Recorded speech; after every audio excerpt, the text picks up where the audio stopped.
Hello বন্ধুরা, আমি প্রিয়াঙ্কা। আজ আমি তোমাদেরকে আমার গণিতের চতুর্থ শ্রেণীর প্রথম পৃষ্ঠার অঙ্কটা করে দেখাবো। অবশ্য আমি অঙ্কটা করে দিয়েছি, তাও তোমাদেরকে আরেকবার দেখিয়ে দিচ্ছি। ধরো লেখা আছে আমাদের বাড়ির চারপাশে পাঁচিল দেওয়া হবে। আজ সকালে কিছু ইট এনে সাজিয়ে রাখা হয়েছে। আমি ইট সাজানো দেখি ও মোট ইটের সংখ্যা গুনি। আমরাও রাস্তাঘাটে কোনো কিছু ছোটোখাটো জিনিস থাকলে পরে আমরা সেগুলোকে গুনি। ছোটো সময় যেটা করতাম, তোমরা এখনও ছোটোবেলায় সেগুলো করো। তো সেটা দেখো কটা ইট আছে। প্রথম সারিতে দেখো 4টে আছে, 1, 2, 3, 4টে। তার পিছন দিকেও 4টে, তাহলে মোট হলো 8টা। ঠিক আছে, ঠিক এইভাবে প্রত্যেকটা শাড়িতে 8টা করে ইট আছে। তাহলে কটা শাড়ি হলো? 4টে শাড়ি। আর প্রত্যেকটা শাড়িতে 8টা করে ইট আছে। যেমন দেখো লেখা আছে মোট শাড়ির সংখ্যা কত?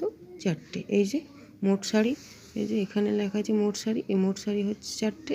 আর এখানে লিখে দিয়েছি মোট শাড়ির সংখ্যা হচ্ছে 4টে। তো প্রতিটি শাড়িতে ইটের সংখ্যা হচ্ছে 8টি করে। তাহলে কী লেখা আছে এখানে? সাজিয়ে রাখা মোট ইটের সংখ্যা কত? 8 × 4 সমান হচ্ছে 4 × 8 = 32, এবং 32টি ইট। ঠিক এইভাবেই পরের অঙ্কটা আমি করে দেবো। এখনকার মতো টাটা।